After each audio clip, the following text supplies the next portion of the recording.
الله لا إله إلا هو الحي القيوم لا تأخذه سنة ولا نوم. بسم الله الرحمن الرحيم. السلام عليكم ورحمة الله وبركاته. إن الحمد لله نحمده ونستعينه ونستغفره ونعوذ بالله من شرور أنفسنا ومن سيئات أعمالنا من يهده الله فلا مضل له ومن يضلل فلا هادي له أشهد أن لا إله إلا الله وحده لا شريك له وأشهد أن محمدا عبده ورسوله وصفيه وخليله بلغ الرسالة وأدى الأمانة ونصح الأمة وجاهد في الله حق جهاده. اللهم انفعنا بما علمتنا وعلمنا بما ينفعنا. اللهم زدنا علما وارزقنا فهما. سبحانك لا علم لنا إلا ما علمتنا إنك أنت العليم الحكيم. أما بعد. Alhamdulillah, ikhwan fillah rahimakumullah. Malam hari ini Allah Subhanahu wa taala kumpulkan kita dan pertemukan kita dalam majelis ilmu insyaallah. Kita akan lanjutkan kajian sirah kita pada malam hari ini. Insyaallah kita akan masuki bab Bai'atul Aqabah ya. Bab tentang Bai'atul Aqabah. Pada pertemuan yang lalu saya sudah ceritakan tentang Nabi SAW yang menawarkan Islam ya, menawarkan Islam ke berbagai kabilah yang datang ke Mekah, baik secara personal maupun kabilah. Jadi setiap orang yang datang ke Mekah, Nabi SAW selalu mengajak kepada Islam. Ini adalah orang-orang yang dari luar kota Mekah. Harapannya kalau mereka nanti menerima Islam, mereka kemudian bisa menyebarkan Islam di tempat mereka. Ya. Itu harapannya. Ya.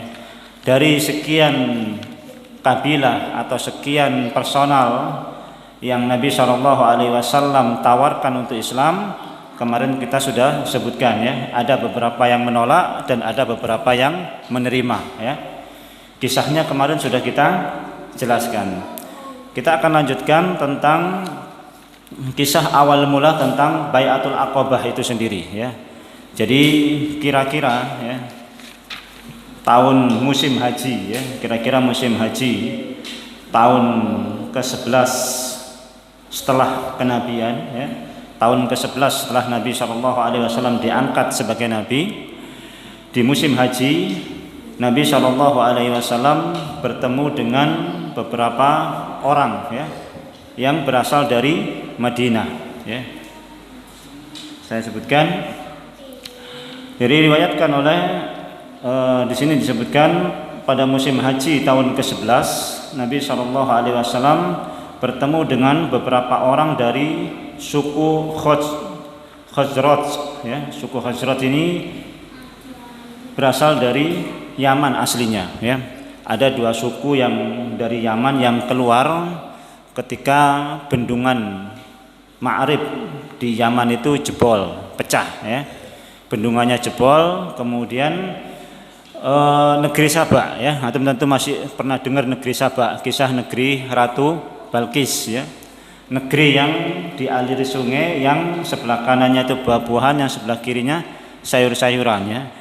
Kalau mereka hendak mengambil buahnya, mereka tinggal bawa keranjang dari rumah, buah apapun langsung dimasukkan. Sayur-sayurnya pun demikian ya. Tinggal bawa keranjang, kemudian ambil sayur-sayuran, selesai. Tiap hari nggak ada habisnya ya. Tiap hari diambil seberapapun nggak pernah ada habisnya. Suatu hari Allah Subhanahu wa taala berikan musibah, bendungan yang mengairi sawah maupun ladang mereka ini jebol ya, ini bendungan Ma'rif.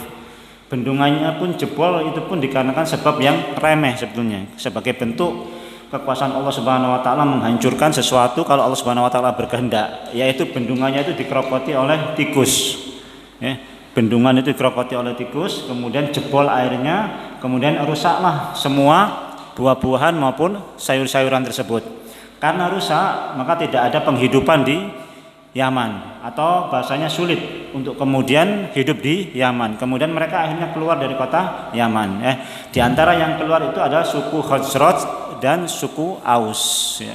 Nah, dua-duanya kemudian tinggal di Madinah. Ya, tinggal di Madinah. Namun sayang, begitu nyampe di Madinah, tempat-tempat yang strategis, ya, tempat-tempat yang makmur di Madinah itu sudah dikuasai oleh orang-orang Yahudi yang sudah lebih dulu datang ke Madinah, ya. Karena mereka memang sudah paham betul bahwasanya kelak nabi terakhir yang akan diutus itu pasti akan hijrah ke Madinah, ya. Makanya kemudian mereka hijrah duluan ke Madinah, nyari tempat dulu di Madinah.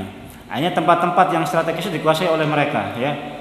Suku Bani Quraidah, Bani Nadir, Bani Qainuqah, ya, itu sudah menguasai Madinah. Orang-orang suku Aus dan Khazraj ini tinggal di pinggiran kota Madinah atau bahkan di pegunungan kota Madinah, ya. Sehingga kemudian agak terpencil tempatnya, sehingga kemudian ekonomi mereka agak sulit, ya. Namun seiring berjalannya waktu, orang-orang dari suku Aus dan Khazraj ini banyak berusaha, kemudian mandiri, sampai akhirnya kemudian perekonomian mereka lebih maju, lebih berkembang, yang kemudian hari membuat orang-orang Yahudi ini iri sama mereka. Akhirnya kemudian orang-orang Yahudi ini mengadu domba antara suku Aus dan suku Khazraj.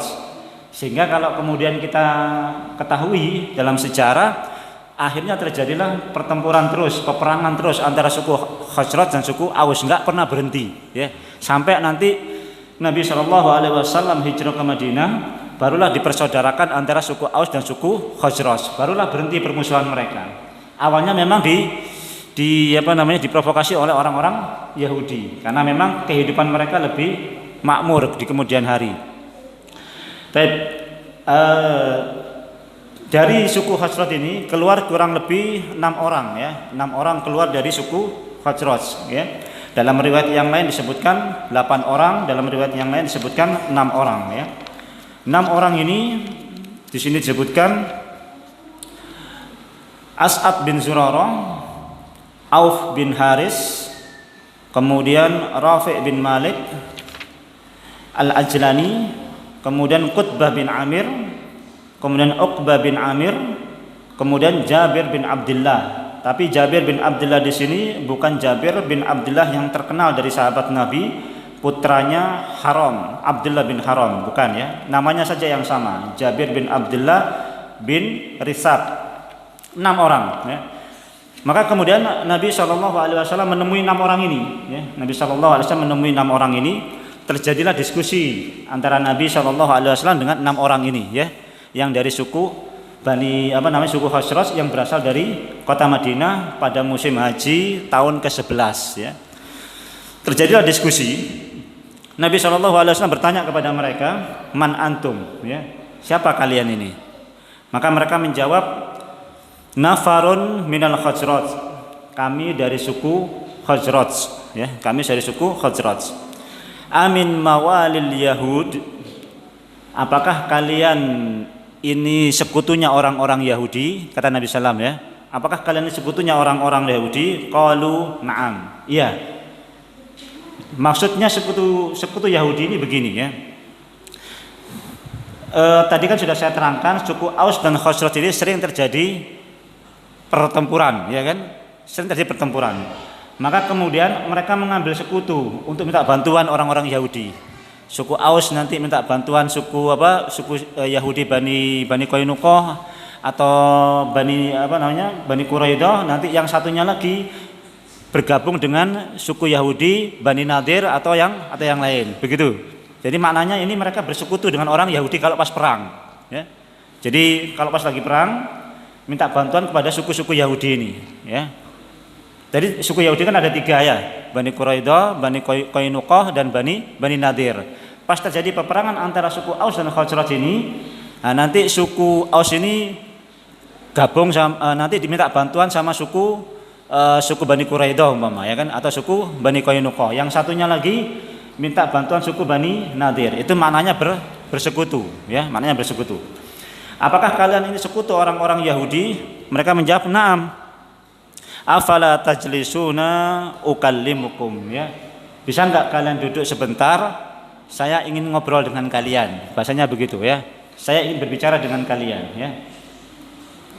Bala, ya. Boleh silahkan kata mereka ya. Fajalasu ma'ahu. Kemudian mereka duduk bersama Nabi sallallahu alaihi wasallam. Fada'ahum ila Allah azza wa jalla wa arada alaihim al-Islam wa tala alaihim Quran. Maka Nabi sallallahu alaihi wasallam pun kemudian mengajak mereka kepada Islam, menawarkan mereka kepada Islam, kemudian membacakan beberapa ayat Al-Qur'an kepada mereka ya. Maka kemudian setelah mendengar Nabi sallallahu alaihi wasallam membaca Al-Qur'an, mereka bilang begini, qalu lahum ya, inna nabiyyan mab'usun al-an qad adalla zamanuhu nattabi'uhu fanaqtulukum ma'ahu qatla 'adin wa iram. Jadi mereka ini kalau pas lagi berantem, kalau mereka lagi berperang ya, kalau mereka lagi berperang antara suku Aus dan suku Khazraj lagi berperang, mereka selalu bilang begini ya, mereka selalu bilang begini, inna nabiyyan mab'usun al, sesungguhnya nabi yang diutus itu sekarang sudah datang ya. Dan kami akan mengikutinya, nabi tersebut. Fanaqtulukum, dan kami akan perangi kalian bersama nabi tersebut, qatla 'adin wa iram, sebagaimana kami memerangi kaum Ad dan kaum Iram ya. Jadi kalau pas lagi perang ya, pas lagi perang ini, pas lagi berantem antara suku Aus dan suku Khazraj, mereka bilangnya begini ya.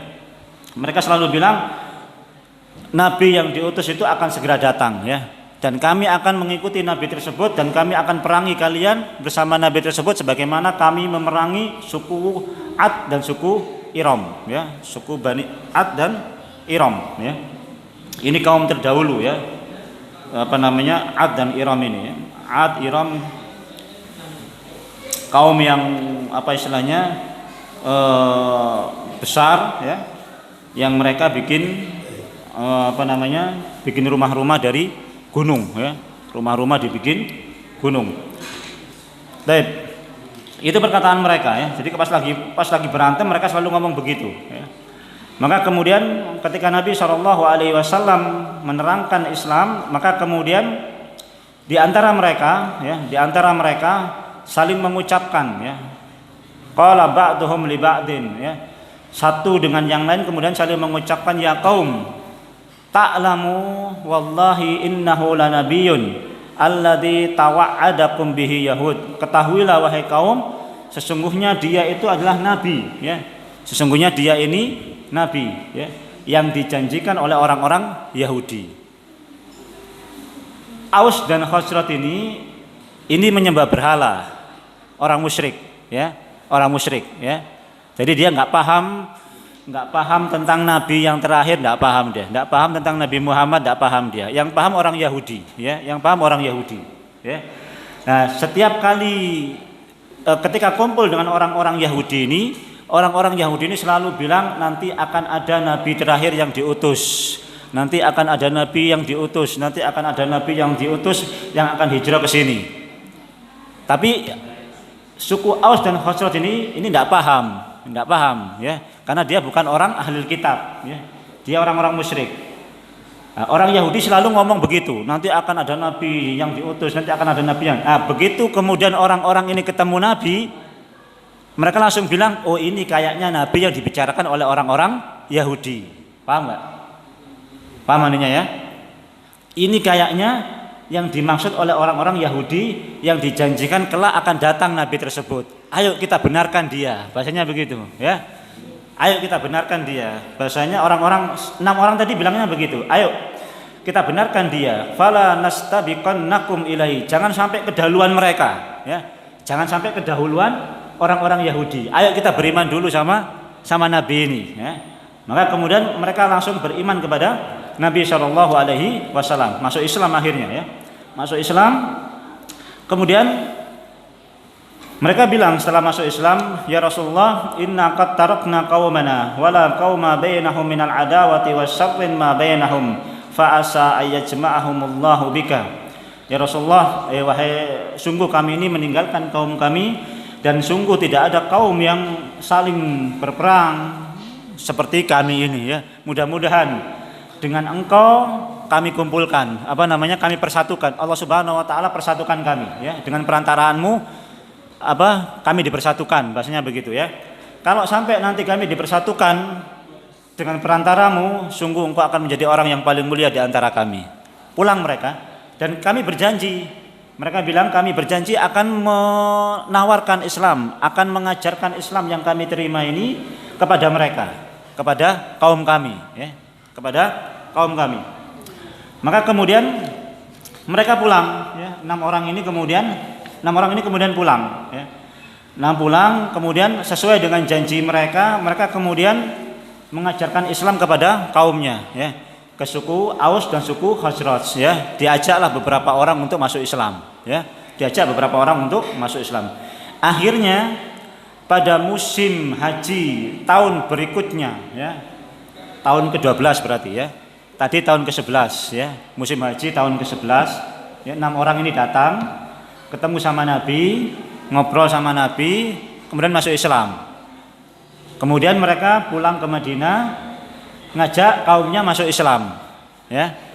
Di musim haji yang berikutnya, yang ke-12, mereka ngajak lagi beberapa teman yang sudah masuk Islam ya. Jumlahnya kurang lebih 12 orang ya. Jumlahnya 12 orang, 2 orang dari Aus, 10 orang dari Khazraj ya. As'ad bin Zurarah, Auf, kemudian Mu'ad, kemudian Rafi' bin Malik, kemudian Dakwan bin Abdi Qais, kemudian Ubadah bin Samit, kemudian Yazid bin Sa'labah, Abbas bin Ubadah, Qutbah bin Amir, Uqbah bin Amir, Abul Haisami Ibnu Tahiyyan, kemudian Uwaim bin Sa'idah dan lain sebagainya ya. Nah, kemudian di tahun 12 ini, di tahun ke-12 ya, datanglah 12 orang ya. Datang 12 orang. Tadi ke tahun 11 itu 6 orang, tahun ke-12 datang 12 orang.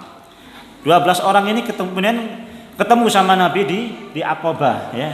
Ketemu sama Nabi di Aqabah. Aqabah ini satu pegunungan yang sulit ditempuh ya, Artinya untuk sampai kepada pegunungan Aqabah ini butuh ekstra tenaga ya. Artinya medannya agak sulit daripada gunung-gunung yang lain. Ketemulah 12 orang ini bersama Nabi Shallallahu Alaihi Wasallam.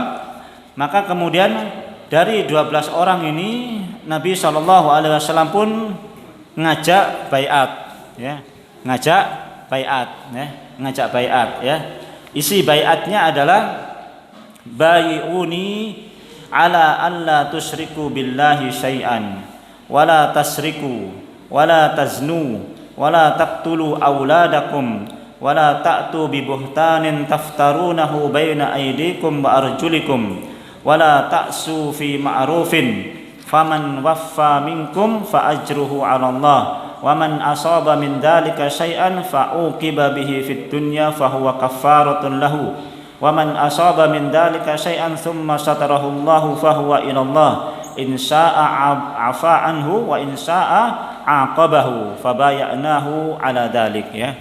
Maka kemudian 12 orang ini kemudian dibaiat oleh Nabi Shallallahu Alaihi Wasallam untuk tidak mensekutukan Allah Subhanahu Wa Taala dengan sesuatu pun, untuk tidak mencuri, tidak berzina, tidak membunuh anak-anak mereka, tidak membuat kedustaan, tidak membuat maksiat baik dengan tangan mereka maupun kaki-kaki mereka, wala ta'su fi ma'ruf, dan tidak bermaksiat dalam hal-hal yang ma'ruf. Faman waffa minkum, barang siapa yang memenuhi janjinya, fa ajruhu 'ala Allah, maka janjinya kepada Allah, pahalanya dari Allah Subhanahu wa taala. Wa man asaba min dzalika syai'an, barang siapa yang kemudian melakukan sesuatu mengingkari hal tersebut, fa uqiba bihi fid dunya fa huwa kafaratun lahu. Kalau ada yang melanggar, maka akan diberikan hukuman di dunia dan itu sebagai kafarah bagi dia. Kalau kemudian dia melakukan sesuatu, melanggar sesuatu, kemudian tidak diketahui, Allah tutup pelanggaran tersebut, maka mudah-mudahan Allah Subhanahu wa taala kalau berkehendak mengampuninya, kalau berkehendak akan menyiksanya, ya. Baik. Ini baiat yang dilakukan oleh 12 orang tadi kepada Nabi sallallahu alaihi wasallam, ya. 12 orang ini.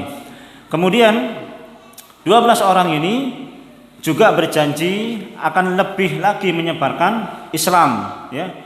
Lebih lagi menyebarkan Islam kepada kaumnya. Lebih lagi menyebarkan Islam kepada kaumnya. Maka kemudian 12 orang ini balik, ya. 12 orang ini kemudian balik lagi ke Madinah. Namun sama Nabi Shallallahu Alaihi Wasallam diutuslah Mus'ab bin Umair, ya. Diutuslah Mus'ab bin Umair bersama 12 orang ini, ya. Jadi 12 orang ini kemudian pulang, namun untuk membantu mereka menyebarkan Islam di Madinah, Nabi Shallallahu Alaihi Wasallam mengutus Mus'ab bin Umair. Ya. Kita tahu Mus'ab bin Umair, ya, dulunya orang kaya, dulunya anak orang kaya, ya kan, tampan, bersih kulitnya, ya, minyak wanginya pun minyak wangi yang ekspor, ya, dari luar negeri, sampai kemudian masuk Islam, ya. Badannya yang halus jadi kasar, ya kan, kulitnya yang putih juga jadi hitam, ya kan, kayak apa ini, ya sawo mateng, ya kan, bahasanya begitu, ya. Demi Islam, ya, beliau rela meninggalkan semua kenikmatan dunia yang selama ini dia peroleh dari kedua orang tuanya, ya. Nah, ini salah satu contoh pemuda, ya, salah satu contoh pemuda yang demi Islam, ya, demi keyakinan, ya. Dia rela meninggalkan kenikmatan dunianya, ya. Dia rela meninggalkan kenikmatan dunianya, ya. Dan inilah yang terjadi pada hari ini, pemuda-pemuda kita hari ini, ya. Sayang, ya. Mereka justru memilih hidup mewah, ya. Ya semboyan mereka, ya.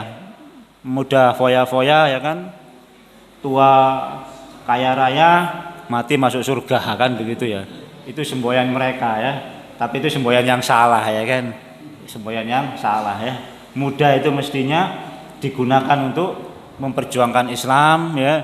Tua juga untuk disumbangkan memperjuangkan Islam, fa insyaallah mati masuk surga, ya.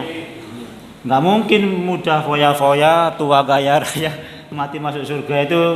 Itu konsep orang Yahudi, konsep orang Nasrani, konsep orang materialistis, ya, yang pikiran hidupnya hanya untuk dunia, ya.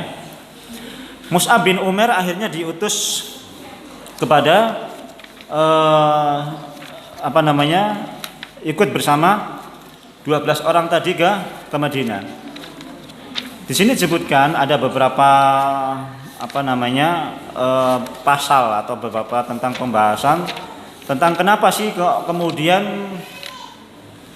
begitu mudah orang-orang ini, suku Aus dan Khazraj ini kok mudah masuk Islam, ya. Bahasanya kok begitu sekali dakwah saja sudah masuk Islam, sampai kemudian langsung berkomitmen menyebarkan Islam di Madinah, ya.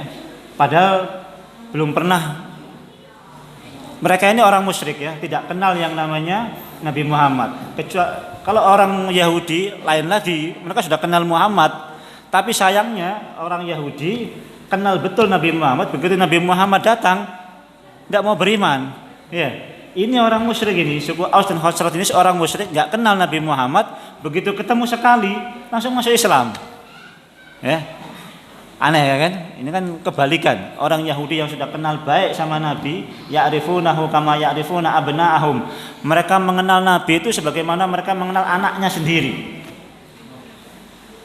Coba bayangkan, orang Yahudi itu kenal Nabi meskipun belum diutus ini, ya.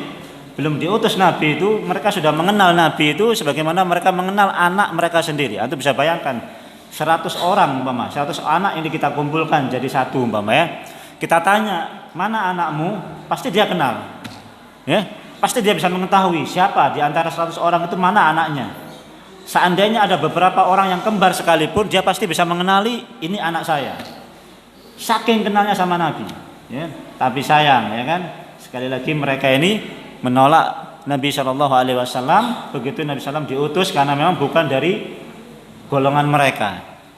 Hanya itu saja sebabnya, bukan dari golongan mereka. Jadi fanatisme mereka masih tinggi.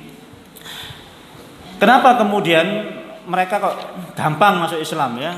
Di antaranya disebutkan bahwasanya mereka ini dari Yaman ya. Tadi saya sudah terangkan suku Aus dan suku Khazraj ini dari Yaman. Orang Yaman itu terkenal perasaannya lembut.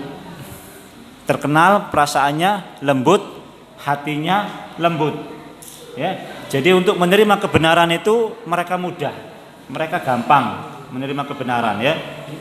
Jadi itu watak aslinya orang-orang Yaman, watak aslinya orang-orang Yaman. Sehingga kemudian begitu mereka menerima Islam, begitu mereka menerima dakwah Nabi SAW, mereka langsung terima ya. Karena memang tabiat mereka itu ar-riqqah wal layyin ya. Lembut hatinya ya. Lembut hatinya. Jadi gampang menerima kebenaran orang Yaman ya. Jadi enggak semua orang Arab ini asli orang Arab kalau Yaman ya. Yaman ini asli orang Arab. Tapi kalau Saudi dan lain sebagainya itu memang keturunan campuran ya antara Nabi Ismail dan wanitanya dari Yaman, sehingga beranak pinak di Mekah sana. Sehingga kemudian hatinya tidak seperti hati orang Yaman ini ya, yang gampang menerima dakwah. Ya, antum tahu sendiri dakwah Nabi di Mekah itu berapa tahun ya kan? Berapa tahun? Hampir 13 tahun. Tapi berapa yang mengikuti Nabi ya kan? Kerasnya hati mereka dalam menerima dakwah ya. Tapi kalau orang Yaman ini enggak ya. Ketemu sekali saja sudah langsung beriman sama Nabi Shallallahu Alaihi Wasallam. Itu sebab yang pertama ya. Sebab yang kedua, suku Aus dan Khazraj ini sudah capek perang ya, sudah capek perang sebetulnya ya. Jadi sebelum mereka ketemu dengan Nabi, sebelum mereka ketemu sama Nabi, yang saya katakan tadi 6 orang tadi ya, ketemu sama Nabi, itu terjadi peperangan antara suku Aus dan Khazraj, itu kurang lebih 5 tahun, nggak berhenti peperangan itu. Mana? Kira-kira perang antara mana yang berjalan tahun-tahunan itu? Perang dunia pertama sampai perang dunia kedua itu bertahun-tahun terjadi peperangan, ya. Sampai harta mereka habis, sampai kemudian pemimpin mereka habis semuanya, mati semuanya. Tinggal satu saja, Abdullah bin Ubay bin Salul yang jadi orang munafik, ya, yang gembongnya orang munafik. Disebut oleh para ulama sejarah disebut dengan Yaumun Bu'as. Yaumun Bu'as, ya, istilahnya dengan istilah Yaumun Bu'as. Yaumun Bu'as ini, Bu'as itu satu tempat, ya. Ada yang menyebut dia itu benteng, ada yang menyebut dia itu satu perkebunan begitu di Bani Quraidah tempatnya, ya. Jadi Yaumun Bu'as itu terjadi peperangan antara suku Aus dan Khazraj kurang lebih 5 tahun, ya, 5 tahun jenuh peperangan sampai kemudian sudahlah kita gencatan senjata saja, ya, kita damai saja. Jadi mereka sepakat damai, kita angkat pemimpin saja sudah, ya, jadi satu pemimpinnya sudah, ya, sudah kita angkat jadi pemimpin, kita jadi satu, ya. Nah, pas mau berencana mengangkat pemimpin itulah 6 orang ini kemudian pergi ke Mekah, pergi ke Mekah. Nah, mereka pikir, nah, ini Nabi, kita sudah lagi gencatan senjata, ketemu Nabi, pastinya kan begitu ya. Lah mudah-mudahan nanti pas lagi gencatan senjata ini, Nabi datang ke mana? Ke Madinah, mereka jadi satu. Nah, begitu harapannya. Paham nggak? Nah, paham ya. Jadi ini faktor yang kedua yang mempengaruhi 6 orang ini langsung berpikiran masuk Islam. Selain memang hatinya lembut, yang kedua pas lagi gencatan senjata, lagi capek perang, lagi mau ngangkat pemimpin untuk kemudian dua-duanya damai.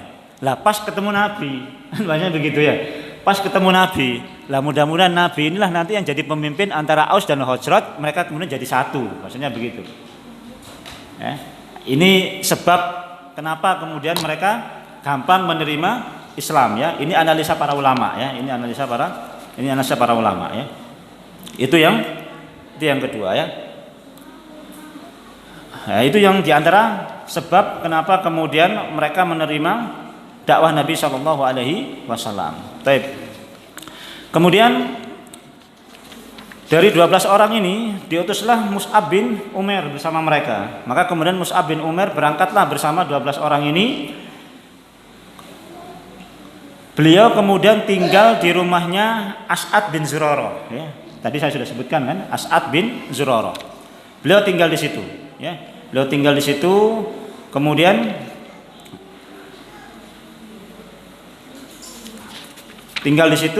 beliau memulai dakwah di situ, di tempatnya As'ad bin Zurarah ini. Maka kemudian di suku Aus dan Khazraj masih ada orang-orang yang belum masuk Islam ya, atau suku-suku yang lain belum banyak yang masuk Islam. Nah, di sini saya akan ceritakan, di sini disebutkan tentang masuk Islamnya Sa'ad bin Mu'ad dan Usaid bin Hudair ya. Sa'ad bin Mu'ad dan Usaid bin Hudair ya. Kita tahu Sa'ad bin Mu'ad itu adalah salah seorang sahabat yang meninggalnya itu bikin Allah Subhanahu wa taala goncang ya. Jadi Sa'ad bin Mu'ad ini salah satu sahabat yang meninggalnya beliau ini Allah Subhanahu wa taala goncang ya, goncang. Kenapa? Karena meninggalnya Sa'ad bin Mu'ad ini ya, yang bikin goncang. Bahkan Sa'ad bin Mu'ad inilah yang kemudian kuburnya tidak dihimpit. Yang semua kubur itu menghimpit orang sampai tulang rusuknya saling bersilangan begini. Ya. Jadi semua kubur itu nanti menyempit hingga sampai tulang rusuknya itu bersilangan begini. Nah, orang yang beriman nanti sebentar sudah hilang ya. Orang yang selamat nanti kuburnya itu sudah langsung ini. Tapi kalau orang-orang yang enggak selamat itu akan terus menghimpit dirinya di dalam kubur ya. Baik. Saya akan ceritakan tentang kisah Islamnya Sa'ad bin Mu'ad ya. Sa'ad bin Mu'ad dan Usaid bin Hudair radhiyallahu ta'ala anhum. Sebagaimana diriwayatkan oleh Ibnu Ishaq, Mus'ab bin Umair ini tinggal di rumahnya As'ad bin Zurarah ya, As'ad bin Zurarah. Kemudian Mus'ab bin Umair ini sedang kemudian duduk kemudian di salah satu perkebunan Bani Dhafar ya, Bani Dhafar sedang duduk di situ. Kemudian kata As'ad bin Zurarah ya, kata As'ad bin Zurarah, ada lagi orang ya yang kalau dia sampai masuk Islam, orang yang akan di belakangnya akan masuk Islam. Kata As'ad bin Zurarah. As'ad bin Zurarah ini tuan rumahnya ya. Mus'ab bin Umair tinggal di rumahnya As'ad bin Zurarah ya. As'ad bin Zurarah bilang sama Mus'ab bin Umair, ada satu orang yang kalau sampai dia nanti masuk Islam, orang yang berada di belakangnya semuanya akan masuk Islam ya. Orang yang di belakangnya semuanya akan masuk Islam. Baik, maka kemudian Mus'ab bin Umair ya, ketika sedang duduk bersama dengan As'ad bin Zurarah, datanglah kemudian Sa'ad bin Mu'ad ya. Datanglah kemudian Sa'ad bin Mu'ad yang ketika itu masih musyrik ya. Kemudian Sa'ad bin Mu'ad menemui Mus'ab bin Umair ya. Menemui Mus'ab bin Umair ya. Jadi begitu Sa'ad bin Mu'ad kelihatan sudah mau datang ke tempatnya As'ad bin Zurarah dan Mus'ab bin Umair, maka kemudian As'ad bin Zurarah mengatakan, itu orangnya ya. Itu orangnya. Kalau sampai dia masuk Islam, maka orang yang ada di belakangnya akan masuk Islam. Itu kata kata As'ad bin Zurarah ya, dari Bani Abdul Ashhal ya, Sa'ad bin Mu'ad. Nah, kemudian datanglah Sa'ad bin Mu'ad ini ya. Datanglah Sa'ad bin Mu'ad ini ke tempat yang tadi As'ad bin Zurarah sama Mus'ab bin Umair sedang ngobrol ya, sedang ngobrol. Maka kemudian terjadilah diskusi ya, terjadilah diskusi antara Sa'ad bin Mu'ad dengan Mus'ab bin Umair ya. Jadi Mus'ab bin Umair bilang begini ya, dia bawa tombak ya, dia bawa tombak, kemudian tombaknya itu ditancapkan di dekatnya Mus'ab bin Umair ya. Maka Mus'ab bin Umair bilang begini ya, gini dulu, kamu duduk saja dulu ya. Kalau umpama nanti apa yang saya sampaikan ini benar, kamu terima ya. Kalau umpama yang saya sampaikan nanti ini salah, silakan kamu tolak saja ya, tidak ada masalah.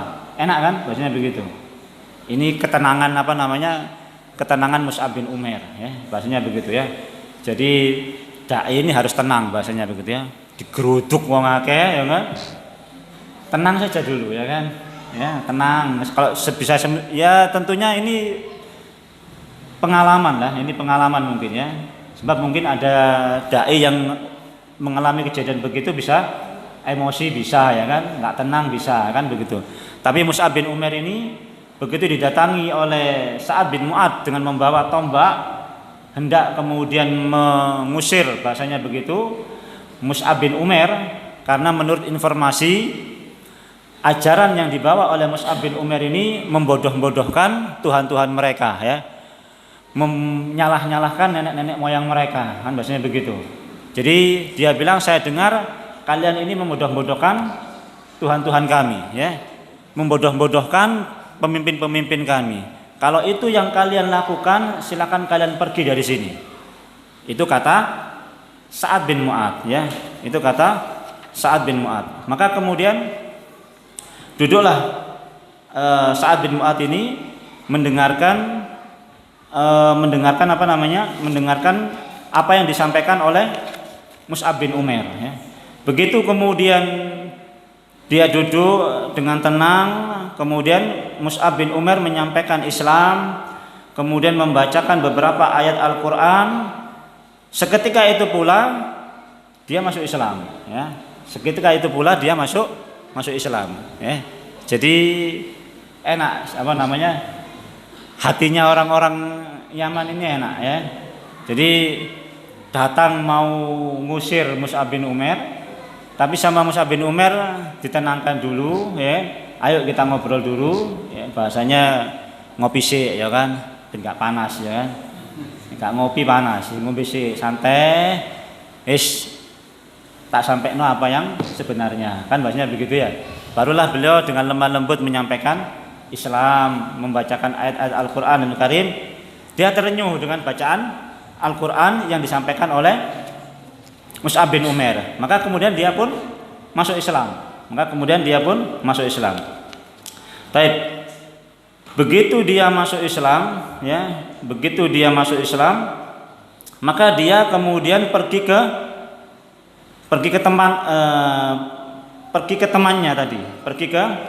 ke temannya, yaitu namanya Usaid bin Hudair ya.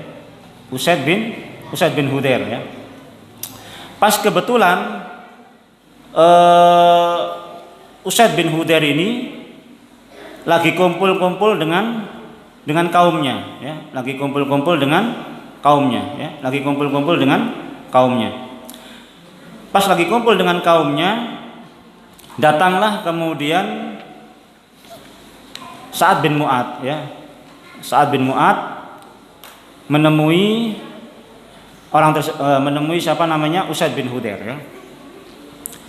Jadi ini saya bacakan ya, biar nggak bingung ceritanya, saya bacakan aja ya. Jadi ketika Mus'ab bin Umair sedang duduk, tadi itu saya sebutkan, datanglah kemudian Sa'ad bin Mu'ad ya. Sa'ad bin Mu'ad kemudian datang, kemudian Mus'ab bin Umair mengatakan begini ya, awa tajlisu fatasma, ya, tidakkah kamu duduk kemudian dengarkan perkataanku, ya. Fa in radita amran qabiltahu, kalau kamu ridho dengan apa yang aku sampaikan, kamu terima saja. Wa in karihtahu kuffa'an kama takrahu, kalau mungkin kamu nggak suka, silakan kamu kamu pergi, tidak ada masalah, ya. Kamu pergi, tidak ada masalah. Maka kemudian beliau kemudian menerima Islam, ya. Faqala ay Mus'ab bin Umair wa As'ad bin Zurarah radhiyallahu ta'ala anhu, wallahi la arafna fi wajhil Islam qabla ayatakallama bihi fi israqihi wa tasawwulihi. Mus'ab bin Umair ini sama As'ad bin Zurarah komentarnya begini, ya.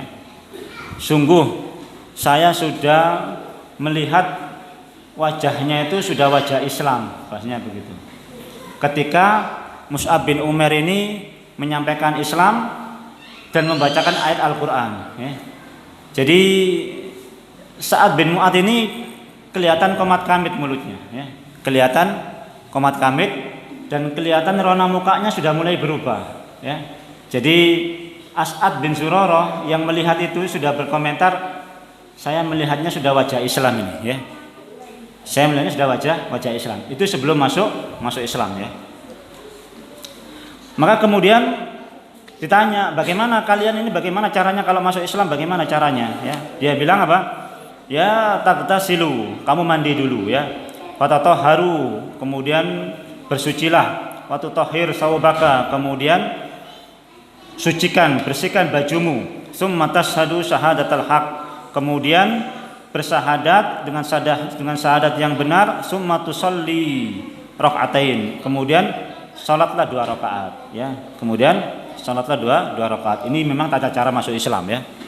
Jadi tata cara masuk Islam ini yaitu tadi mandi, ya. Kalau bisa kemudian ganti baju yang bagus, ya. Kemudian bersuci, wudhu dan sebagainya, ya. Tentu diajari lah kalau memang belum bisa wudhu, ya kan. Diajari wudhu, kemudian syahadat, ya. Kalau bisa sholat saja 2 rakaat, ya. Sholat saja 2 rakaat, ya. Dan istilahnya kalau memang sudah waktunya sholat, ya sudah langsung sholat, tidak ada masalah, ya. Jadi nggak harus nunggu dia ngerti bacaan Islam, ngerti bacaan sholat, nggak harus, ya. Begitu dia sudah masuk Islam, pas waktunya sholat langsung ikut sholat. Nggak baca apa-apa, nggak baca apa-apa, nggak apa-apa, ya. Nggak baca apa-apa juga nggak apa-apa, ya. Jadi nggak usah ditunda-tunda sampai dia harus belajar dulu, ngaji dulu, enggak, ya. Sudah langsung sholat saja, ya. Nah, kayak kasusnya ini, ya. Kasusnya ini bahasanya sholat tapi belum pernah sholat. Dari mana dia sholat? Dia baru masuk Islam. Ya cuma diajari saja. Ini caranya sholat begini, ya. Selesai, salam, selesai sudah. Ya sudah sah masuk Islamnya, ya. Sah masuk Islamnya. Jadi ini syahadatnya bersama Mus'ab bin Umair, ya, enggak harus kepada Nabi Shallallahu Alaihi Wasallam, ya, karena memang Nabi Shallallahu Alaihi Wasallam pada waktu tinggal di Mekah, ya. Enggak kemudian syahadat di depan Mus'ab bin Umair. Kemudian dia ambil tombaknya, ya, dia ambil tombaknya tadi, kemudian dia pulang kepada temannya lagi, ya. Tadi ini 2, ya. Usaid bin Hudair dan Sa'ad bin Mu'adz. Dua-duanya ini pas lagi ngumpul sama kaumnya, ya. Pas lagi ngumpul sama kaumnya dapat cerita tentang Mus'ab bin Umair. Yang pergi dulu itu Usaid bin Hudair, yang pergi dulu, ya.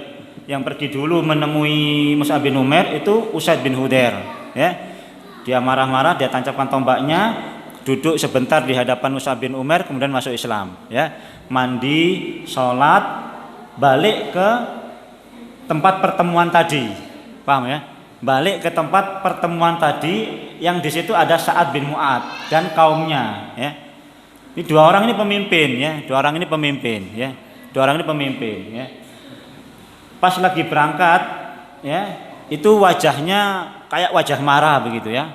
Wajahnya kayak wajah marah, ya kan. Pas begitu pulang, ya, Sa'ad bin Mu'adz lihat wajahnya sudah mulai berubah. Kaumnya pun melihat wajahnya sudah mulai mulai berubah ya.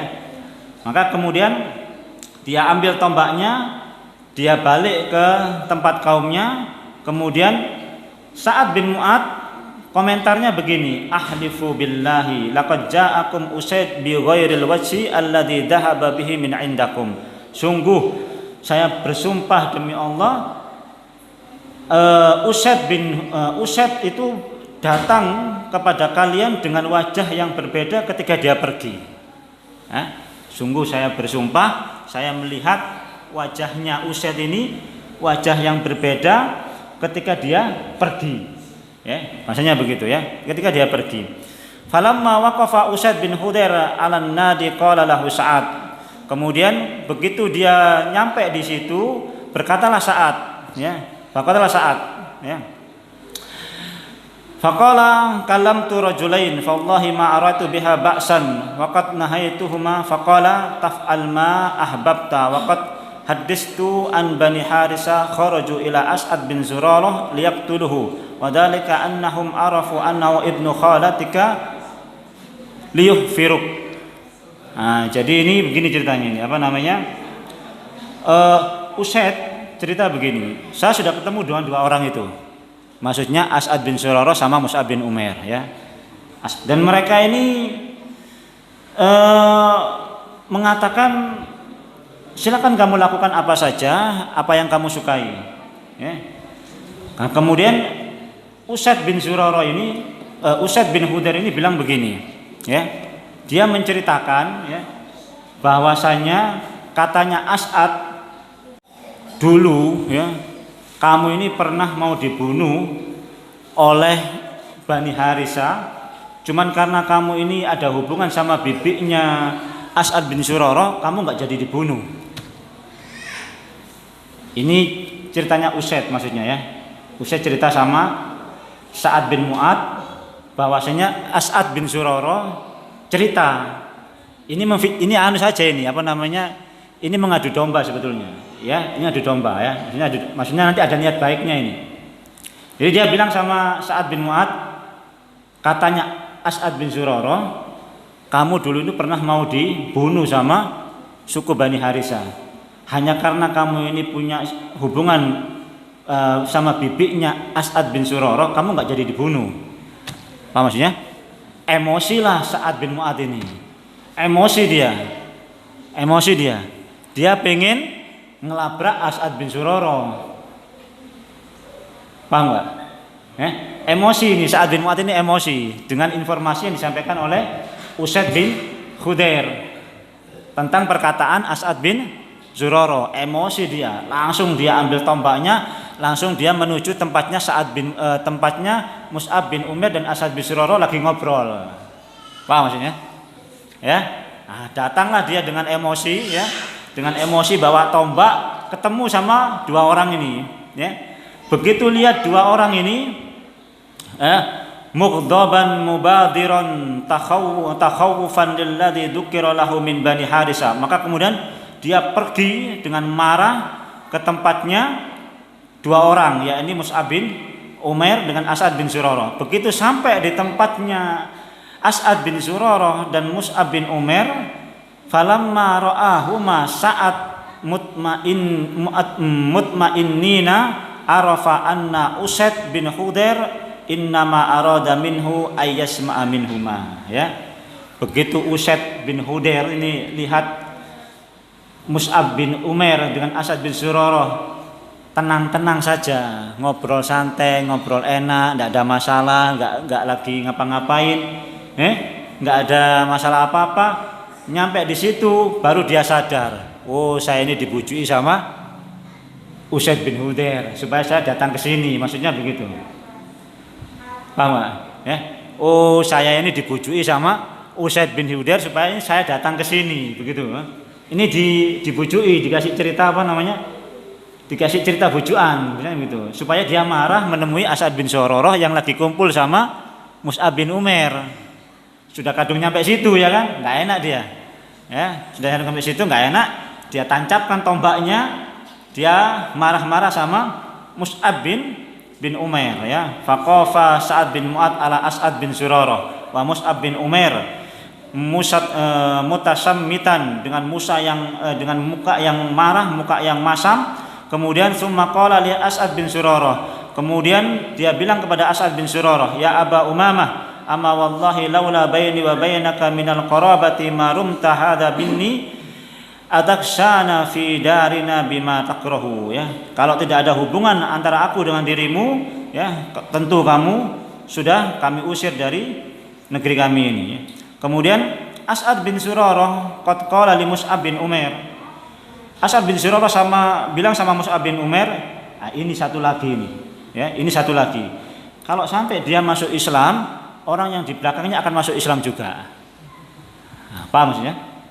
Tadi ngomong sama Usaid, ya, itu orang itu kalau dia sampai masuk Islam, orang di belakangnya pasti masuk Islam. Nah, terus datang lagi ini yang kedua, itu juga, itu kalau nanti dia masuk Islam, orang di belakangnya masuk Islam. Coba kamu dakwai seperti yang tadi, maksudnya begitu ya kan? Kamu dakwai seperti yang tadi itu. Faqala Mus'ab li Sa'ad bin Mu'ad. Mus'ab bin Umair bilang sama Sa'ad bin Mu'ad, afataq'uda fatasma, tidakkah kamu duduk kemudian dengarkan, ya, tidakkah kamu duduk kemudian dengerin. Fa in radita amran faraghibta fihi qabiltahu, kalau kamu ridho dengan urusan ini, kamu suka dengan urusan ini, kamu terima. Wa in karihtahu azalna minka ma takrahu, kalau kamu enggak suka silakan pergi saja. Enak kan? Maksudnya begitu. Ya. Faqala Sa'ad bin Mu'ad, ansafta, kamu cukup adil orangnya, ya. Kamu cukup adil orangnya. Maka kemudian dia tancapkan tombaknya, dia duduk, kemudian Mus'ab bin Umair membacakan beberapa ayat. Hamim wal kitabil mubin, inna anzalnahu qur'anan arabiyyan la'allakum ta'qilun, ya, dalam surat Az-Zuhruf. Hamim, ya, wal kitabil mubin, inna ja'alnahu qur'anan arabiyyan la'allakum ta'qilun, ya. Dibacakan ayat ini, langsung masuk Islam, ya. Dibacakan ayat ini langsung masuk Islam, ya. Maka kemudian dia balik kepada kaumnya, ya. Kemudian dia balik kepada kaumnya. Mereka berdua ini kemudian bilang kepada kaumnya, caranya sama seperti yang tadi, ya. Caranya sama yang seperti tadi. Disuruh kemudian mandi, kemudian toharoh, kemudian pakai baju yang bagus, kemudian sholat 2 rakaat, syahadat, kemudian sholat 2 rakaat, ya, sama. Kemudian mereka pulang kepada kaumnya, maka kemudian mereka mengajak kaumnya, sehingga kemudian semua kaumnya, baik dari Usaid bin Khudair maupun Sa'ad bin Mu'ad, semuanya masuk Islam, ya. Semuanya masuk Islam. Tinggal satu yang nggak masuk Islam, namanya Usairim, ya. Tinggal satu yang nggak masuk Islam, namanya Usairim Amr bin Sabit. Fa innahu ta'akhkhara islamuhu ila yaumin Uhud. Ya. Dia nanti ini masuk Islam dalam perang Uhud. Tapi belum pernah melakukan satu amalan kebaikan sedikit pun. Usairim namanya. Jadi dalam perang Uhud, ya, dia masuk Islam. Ya Rasulullah, saya masuk Islam. Saya perang atau masuk Islam? Saya perang dulu atau masuk Islam dulu? Kamu masuk Islam dulu, baru berperang. Masuk Islam dia, ya. Masuk Islam, langsung perang Uhud, langsung syahid. Ya, ya ini orangnya. Ini masuk Islamnya belakangan, masuk Islamnya pas lagi perang, belum pernah sholat, belum pernah apa, mati langsung masuk surga, mati syahid. Subhanallah. Tapi jangan jagakno ini, ya. Apa maksudnya, ya? Ojo sampai jagakno, bahasanya begitu. Hidayah engko wae, kan bahasanya begitu. Maksiat dhisik kan engko sepo ngerti mati ini pas lagi sholat, ya. Maksiat terus pas lagi sholat mati, kan begitu. Enggak boleh begitu, ya. Enggak boleh. Memang Memang kita nggak bisa menjamin akhir kehidupan kita nggak bisa jamin ya. Sebagaimana Nabi Shallallahu Alaihi Wasallam beliau mengatakan bahwasanya demi Allah ada seorang layak malu nabi amalin ahlil jannah hatta ma yakunu bainahu wa bainaha illa dira' fa yasbiqu alal kitab fa ya'malu bi amalin ahlin nar fa yadkhuluha. Ada seseorang yang kemudian melakukan amalan ahli surga terus menerus hingga jarak antara dirinya dengan surga itu sudah sejengkal saja. Fa yasbiqu alal kitab fa ya'malu bi amalin ahlin nar fa yadkhuluha. Kitab mendahuluinya, dia melakukan amalan ahli neraka, masuk neraka. Begitu juga sebaliknya, ya. Ada kemudian seseorang fayamalu bi amalin ahli nar hatta ma yakunu bainahu wa bainaha illa dira' fa yasbiqu alal kitab fayamalu bi amalin ahli jannah fayadkhuluha, ya. Ada juga amalannya ahli neraka terus sampai sama neraka itu tinggal sejengkal saja, melakukan amalan ahli surga, masuk surga. Bisa jadi demikian. Bisa jadi demikian. Itu kehendak Allah Subhanahu wa taala, tetapi rumus umumnya enggak bisa begitu ya. Ini enggak bisa kita jaga ya. Nabi Shallallahu alaihi wasallam mengatakan man 'asha 'ala syai' mata 'alaihi wa yub'atsu ilaihi. Barang siapa yang hidup di atas sesuatu, dia akan mati di atas sesuatu tersebut dan dia akan dibangkitkan di atas sesuatu yang tersebut. Ya. Jadi insyaallah kalau memang ngajinya rutin, sholatnya jamaahnya rutin, ke masjid dia jaga sampai hari tuanya, insya Allah matinya di situ. Ya, insya Allah matinya di situ. Kalau kemudian minum khamr, judi, zina terus menerus, insya Allah matinya di situ. Meskipun kehendak Allah Subhanahu Wa Taala bisa sebaliknya, bisa saja sebaliknya. Ya, tapi kita tidak boleh demikian. Yang kita tempuh adalah rumus yang kedua tadi itu ya, hiduplah di atas sesuatu, insya Allah kita akan mati di atas sesuatu tersebut ya, dan kita akan dibangkitkan di sesuatu tersebut. Kalau kita sibuk talabul ilmi, sibuk belajar, insya Allah mati pas talabul ilmi ya, insya Allah begitu ya. Ada berapa banyak mungkin ya kan kita temui habis pengajian mati ya kan, kecelakaan kemudian meninggal, bisa jadi demikian kan begitu ya. Ini bukan saya menceritakan inilah, bukan loh ya. Ini ada cerita begitu ya. Kita minta, ya tentu kita minta selamat dari Allah Subhanahu Wa Taala ya. Pulang pengajian nyampe rumah selamat kan begitu ya. Cuman ada cerita, ada kejadian begitu ya.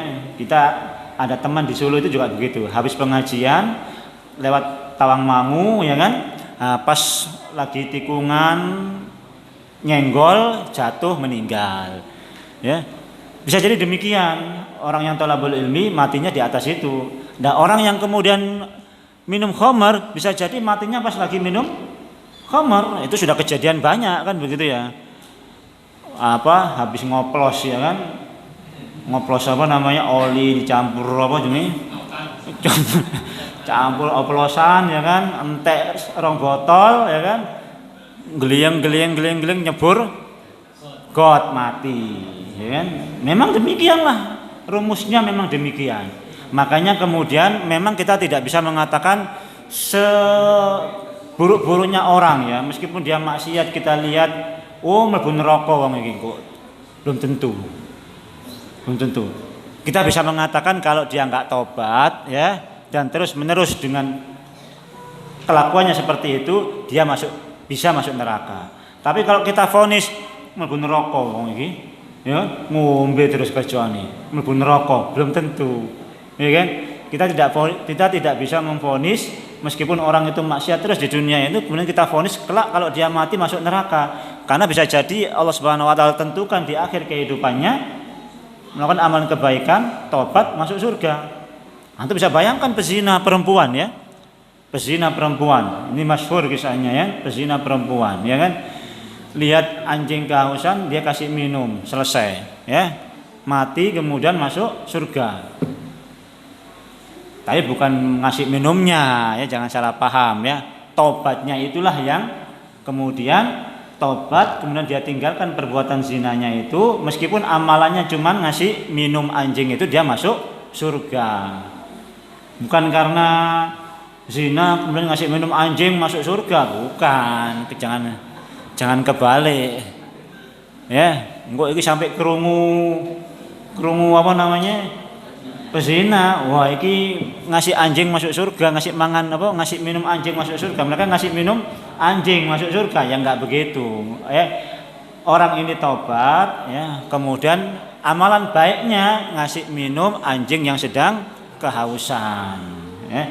Dia sudah tobat, dia tinggalkan itu perbuatan zinanya itu, dia sudah tinggalkan itu, masuk surga, ya kan?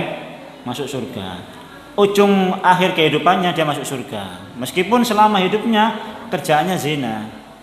Nah, ini yang terakhir masuk Islam ini namanya Usairim, ya, Usairim. Nah, pas ketika lagi mau perang masuk Islam, syahid, ya, terbunuh di dalam perang Uhud, ya. Wallahu a'lam bishawab, ya. Ini yang bisa kita pelajari. Ya, tentu pelajarannya, ya, sebagai seorang dai, ya,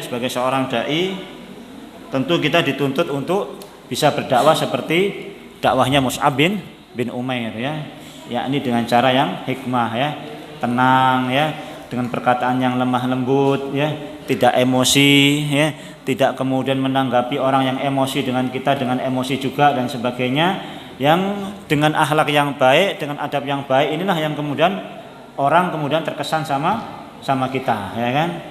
Namun kalau kemudian kesan pertamanya sudah melihat adab kita kurang baik, meskipun yang kita baca itu ayat Al-Qur'an, meskipun yang kita baca itu hadis Nabi SAW, maka kesan mereka begitu melihat kita adab kita kurang baik, mau kita sampaikan tentang ayat Al-Quran itu bisa jadi mereka sudah nggak mau duluan, ya.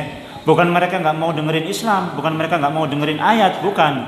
Tapi lihat kita sudah nggak mau duluan karena adab kita, akhlak kita yang kurang yang baik. Nah, maka sebagai pendahuluan dakwah mesti kita dahulukan adab dulu, ya. Mesti kita dahulukan akhlak kita dulu. Dan itu adalah dakwah yang paling manjur, bahasanya begitu.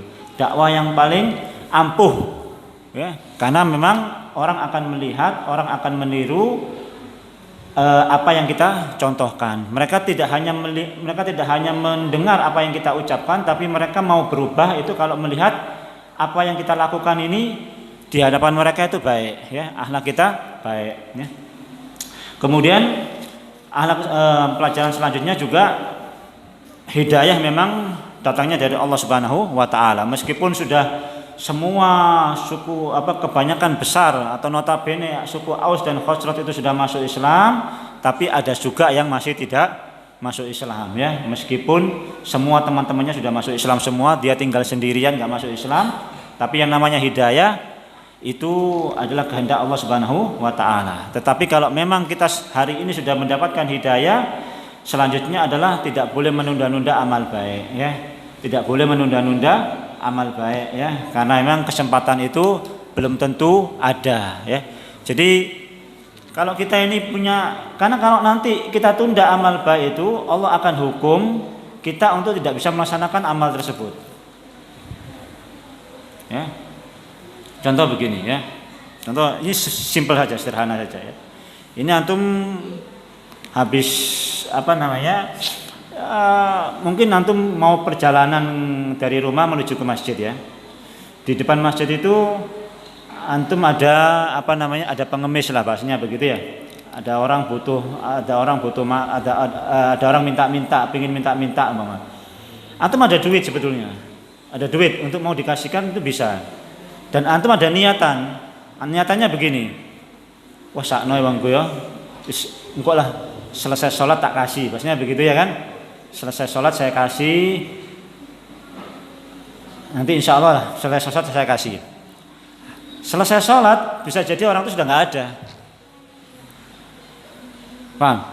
Bisa jadi selesai sholat orang itu sudah nggak ada, dan itu sudah tertunda lagi untuk bisa masukkan amal kebaikan. Begitu memang ada kesempatan dan langsung niat itu ada kesempatan, langsung kasih saja, paham? Jangan ditunda-tunda, ya. Itu ceritanya Ustadz Khalid Bahasa Lama, ya kan. Beliau begitu, ya. Beliau melihat orang mau minta-minta, beliau mau kasih, dia tunda sampai selesai sholat. Begitu selesai sholat, ya, dia cari orang itu muter-muter, dia sampai putar balik sampai 3 kali sampai 5 kali nggak ketemu orang itu. Nggak ketemu orang itu, ya. Itu rahasianya kalau kita nunda-nunda perbuatan baik sementara kita mampu. Jadi kalau kita lihat orang butuh, jangan ditunda lagi meskipun hanya 5 menit 10 menit, sebab 5 menit 10 menit Allah bisa takdirkan lain nanti. Ya. Orang itu sudah pergi, kita sudah nggak bisa ngasih lagi, tertunda amal kebaikan. Ya. Nah, dalam hal-hal begini pun juga demikian. Ya. Jangan tunda sampai kalau tua ngaji, jangan tunda sampai kalau tua kemudian sholat berjamaah, tunda sampai tua nanti kalau tobat dan sebagainya, tidak. Ya. Waktu itu tidak ada yang bisa menentukan kecuali hanya Allah Subhanahu wa taala. Kalau ada kesempatan sekarang sehat, laksanakan sekarang. Kalau ada kesempatan hari ini, laksanakan hari ini, ya.